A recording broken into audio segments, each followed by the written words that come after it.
Well, welcome back to all of you that have been following along with these podcasts. We come today to look at First and Second Kings and the beginning of the divided monarchy, the division between Israel and Judah. We open up with that very split. Solomon has died. His son comes to take over, Rehoboam, and the people under Jeroboam come to speak to Solomon and to say, you know, we've been working pretty hard here for a little while. We'd kind of like a little bit of a break. How about a tax cut? And at first, Rehoboam goes to Solomon's other advisors and they say, well, you know, the people have been working pretty hard.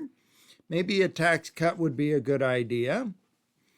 And then Rehoboam goes to his peers, the other people that had grown up around him in the privilege of the experience under Solomon.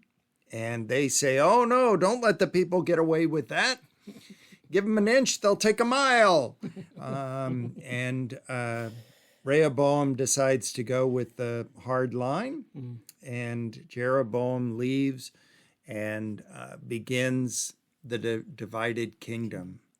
I think before we get into the division, there are a few things that are worth us talking about in there. First is the sort of the glory days that David and Solomon were for the people. That was the golden era. They hit the right time.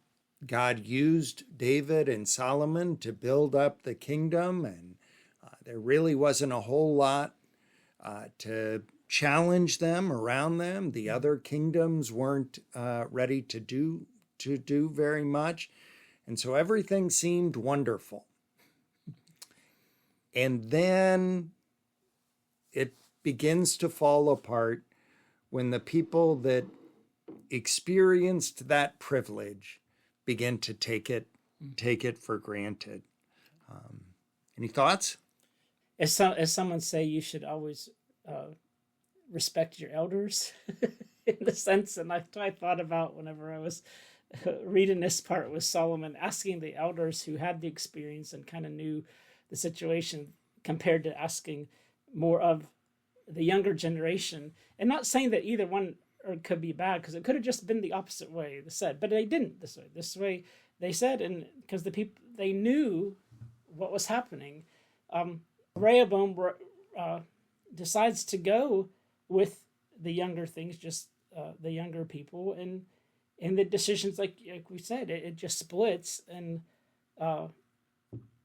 there's a lot. It's just that lot of the lot of how one decision can tear a community apart is really, and then it stayed apart for just so long.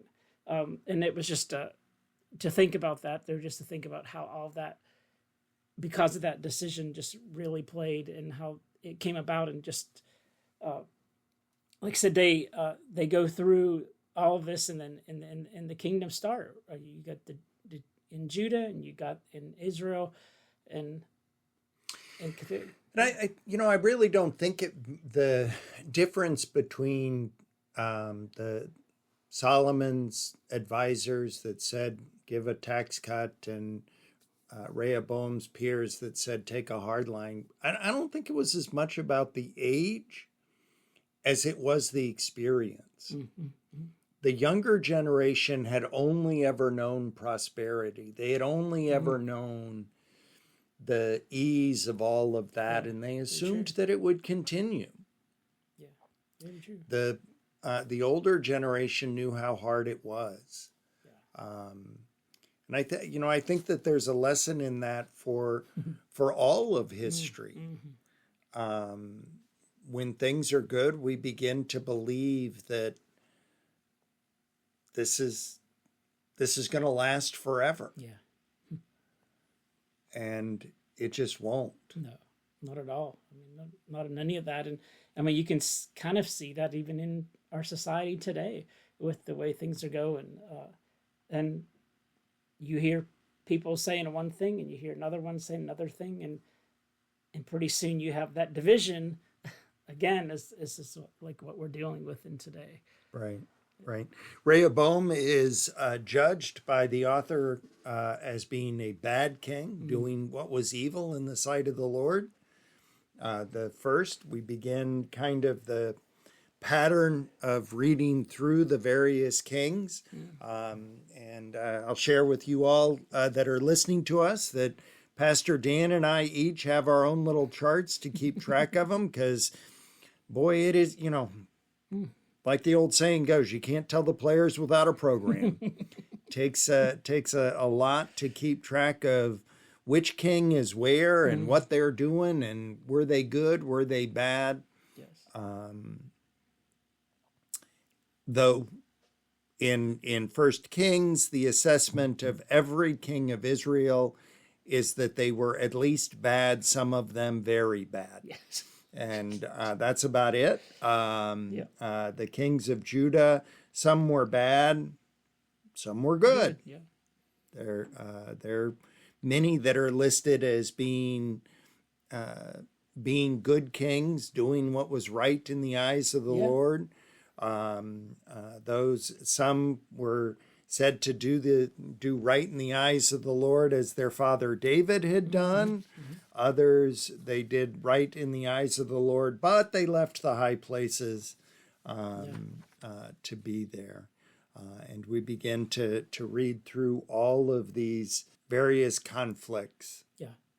Yeah, and I think, as we're going through, and you could even see how it even starts with Jeroboam when he first goes, how, as you're saying, he's building these like shrines and idols and the thing, and people are bringing their things to sacrifice to these, and how long it goes throughout before someone finally gets rid of them. I mean, but they were in the things, because like even with Rehoboam, they had these shrines in here, and they say, well, it was these kings did good, but they left the shrines, and people were still sacrificing, and that goes clear down to Josiah, I believe, is the one who finally destroys everything, starts from scratch, because he reads the instructions. Like, this is something that went way back to Moses' time, when he tells them to make sure you take these instructions with you and read what you do in Joshua.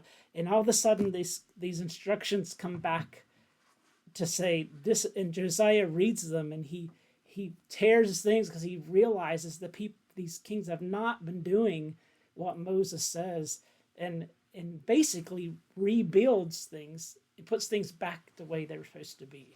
I'm tempted here to make a joke about a man not reading the instructions first, but I understand. I was struck with Jeroboam, particularly this time, that he made 2 golden calves, and I don't know why I had not noticed that they were golden calves, or that he made 2 of them. My first reaction when I read that was to think twice as bad as Aaron. And I do think that that's a part of the image. Yeah, absolutely. I mean, because it just continues on both sides. I mean, you see these idolatry of idols on both sides of, whether it's Judah or Israel. It's continuing on and through here. I mean, even through as we talk about Jeroboam. I mean, he was even, approached by a prophet, or it reminds us a man of God, which, is coming and is trying to explain to him to do, even to a point where his hand becomes stiff, and he can't do anything. And then he finds the man of God gives him the sign, and his hand comes back. But it's just the things that so many things that they had a chance to make things right. Well, I think Jeroboam, in building the having built the 2 golden calves and setting them up, while it was clearly contrary to the law and clearly a form of idolatry, he did it as a matter of politics. He knew if the people keep going back to Jerusalem, where Rehoboam is king, to sacrifice, eventually they're gonna get rid of me as the king up here, and they're going to choose to follow there. Yes. We see, and it was a legit reason, because he wanted to make sure that they had something to worship while they were there, so they didn't have to go back to there in those essences. And so, and you even in Jeroboam's reign, like you said, we have the prophet who comes, and even the prophet himself. He does well until another prophet tricks him. Yes, and because he continues it, he says, he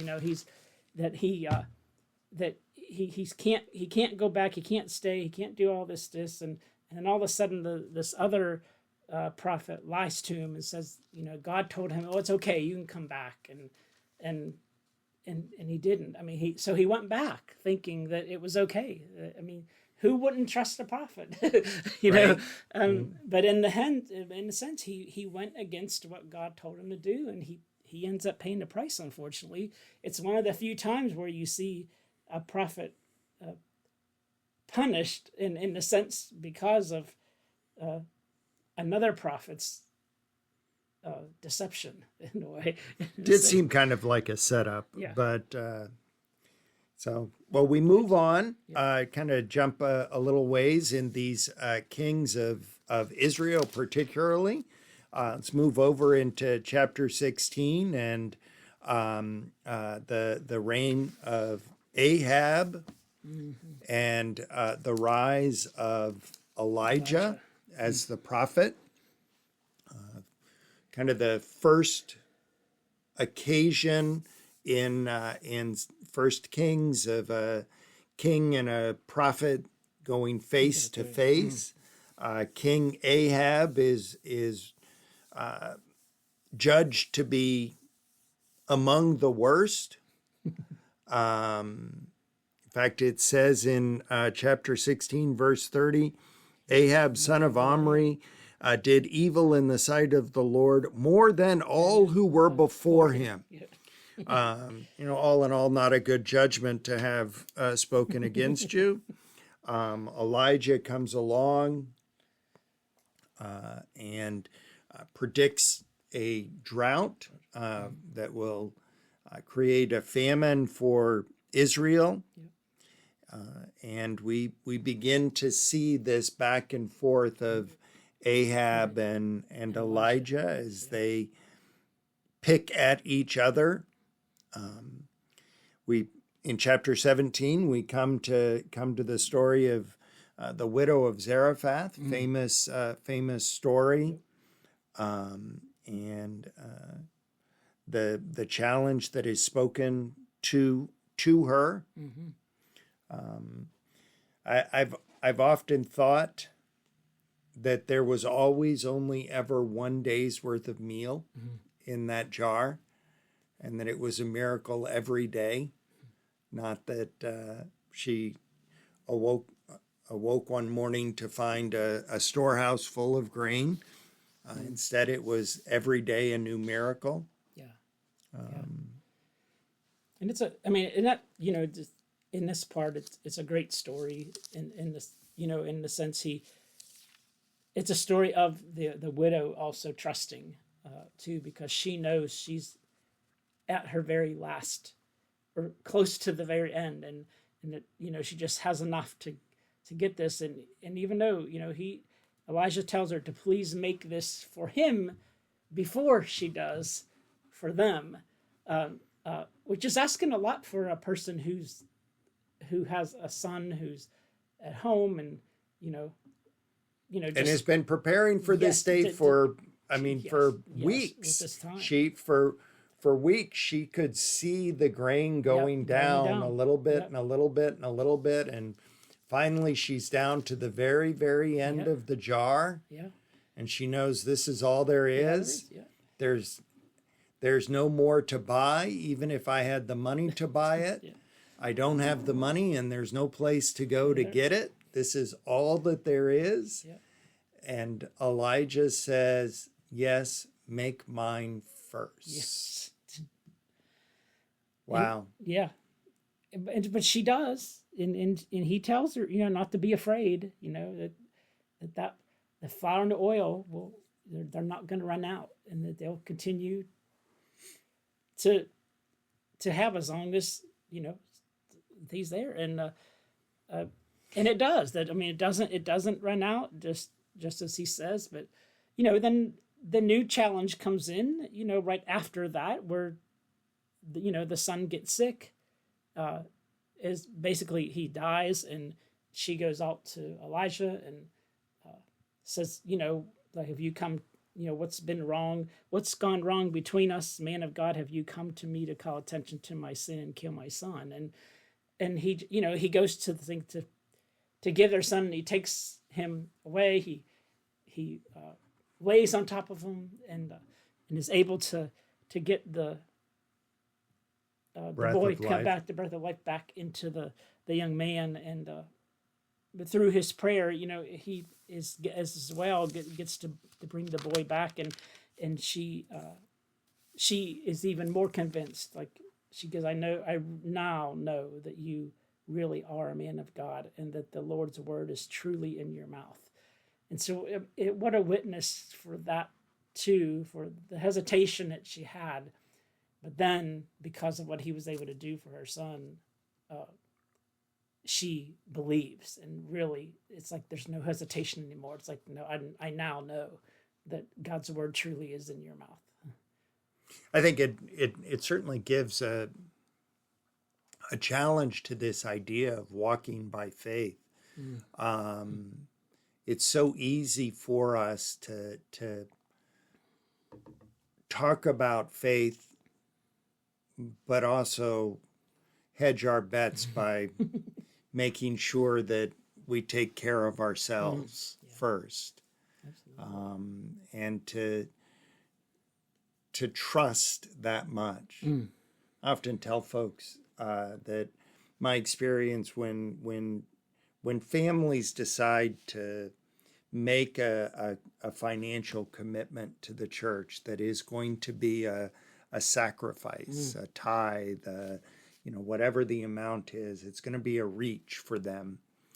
And that something happens about 2 to 3 months into that commitment, whether it's the washing machine breaks, the car needs new tires, the child needs braces, something happens.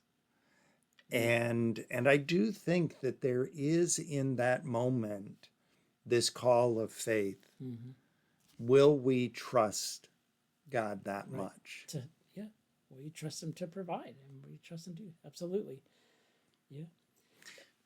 Yeah, I was gonna say that part of, if you continue in Elijah for this next section of Elijah is one of my favorite stories. Not the way it ends, but just the way it goes with him, and how he has the battles to speak with the Baal's prophets, when he calls Ahab together and tells him to call all of the prophets together, and they all meet to make the sacrifice, and he comes up with the deal to, okay, we'll have, bring 2 bulls. I'll even let your people pick first. So it was almost like it's almost like, okay, they can't say that anything was fixed because he's letting them pick their first bull and to do what they need to do, and everything but the fire. Yes, everything. Yeah, you can do anything you want. Just don't put the fire on it. And they do. They go out, and I mean, but these people, like they're calling, they're screaming, they're dancing, they're hollering, they're doing anything that they can, and Elijah even kind of eggs them Taunts on, them. constantly, like, come on, don't you need to a little louder? Like maybe he's sleeping, maybe whatever. You do go through the whole situation, and yet nothing. They go all day long practically until it's time for the evening sacrifice, and nothing happens. And then, then Elijah's piece is gets it up there, does everything he needs to do in the altar, puts the 12 stones up, does everything, and just drenches it with water over and over and over, over and over and over. Even the trenches were filled with water. And And by think about all the means, extravagance yes, of what that. I mean, it's not just the metaphor of the wood getting that wet, which surely was a part yeah, of it. yeah, But if there was so much of a drought that food was scarce, finding enough water to do that yeah, yeah, was an yeah, extravagance. absolutely. Yeah, but he does, and they do this. I mean, 4 times I think it says. And then he prays, and the God, the fire comes down. It says, and as it says, the Lord's fire fell. It consumed the sacrifice, the wood, the stones, and the dust. It even licked up the water in the trench. And it said all the people saw that, and they did what was the original deal. That if your God does this, then people will believe that. If my God, the real God, does this, then people will follow this God. And that was their thing, that the Lord is the real God. The Lord is the real God, they exclaimed. And so they began to worship what was God, and the real God. And he, Elijah seizes the prophets, and it's an over and over story again from there, how they're seized and killed, but yet he tells Ahab to get up and celebrate after all this happened, because he said rain is about to come. And this is there's so much that happens in these stories, but even his servant, he's asking him to look out and see if he sees anything, and finally, after the 7th time, the assistant says, I see a cloud in the size of a human hand coming up the sea. And he says, go and tell Ahab to, basically pull yourself together and get down there, because don't let the rain hold you back, and just go. And You're about to he's get able drenched. to go. Yep. If you don't hurry up, you'll get caught in the mud. One of the things that I find so very interesting about Elijah, we move from there into the famous story of Elijah meeting God at Mount Horeb. Yeah. And that beautiful image of God was not in the fire, God was not in the wind, God was not in the earthquake, but in a still small voice. But one of the things that I find so interesting in that story, Elijah has just completed 2 pretty significant miracles in the grain never running out and bringing a child back, plus the miracle of fire coming down from heaven to take the sacrifice. And yet he runs away afraid. And it's, I think it's a reminder, for me at least, of how typical it is after moments of great spiritual triumph, if you will, that I start to doubt myself and wonder if it is right. And one of the Elijah prays, I am the only one left. And he says that twice to God. I am the only one left. I am the only one left. And God says, nope, there's 7,000. Yes. Yeah. And the contrast, I think, is so wonderful. Absolutely. And it is, I mean, it's just a beautiful scene. It's a time where, like I said, he's fearing because of Jezebel, and it does make you wonder where the trust was all this time. Like, if God's been with him to this far, God would continue to be with him. But yes, absolutely, he goes through, but he is able to continue, as things go, but God tells him who he has to now anoint for his to be the king next. The next person, and then who's going to follow him as the next prophet. And so he goes through those to see, because I think he realizes even that Elijah's getting to the point. Okay, he's done his time. It's going to be time for the next person to come in. Yep. Yeah. Well, we probably need to wrap up this look at the kings as we move through some of the remaining kings. We move eventually to the capture of the northern kingdom that is taken captive into Assyria, and then new people come and settle. This is the beginnings of the Samaritans, and who they are. This is also the origin of the quote unquote lost tribes of Israel. And that piece of the story. Judah continues after Israel is taken captive for a few more kings. We have Hezekiah, a very good king. Manasseh, not so good. Amon, also not so good. And then Josiah, really, really, really good. And then it goes all bad. Continues, yes. Goes all bad. Anything you would say about some of the rest of those kings?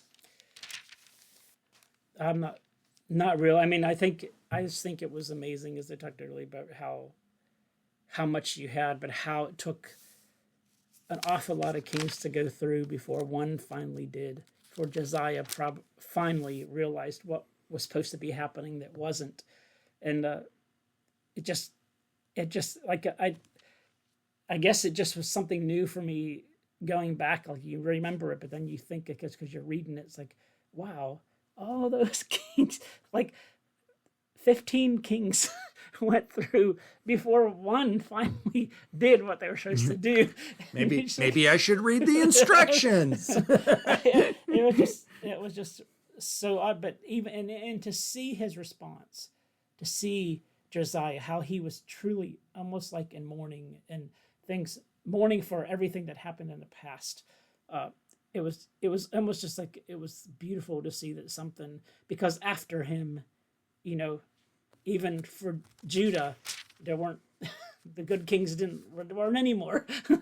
It was just it was bad on both sides from there, and it's like, wow, it's just one of those situations where when you see that. Yep. And eventually Judah is captured. Jerusalem is captured, and Judah is taken captive to Babylon. We end this week's reading before that, but next week we'll talk a little bit about the captive and some of those things. Certainly hope you are continuing your reading and beginning to see the blessing in your life as this story takes hold. We'll look forward to talking to you again. Thank you.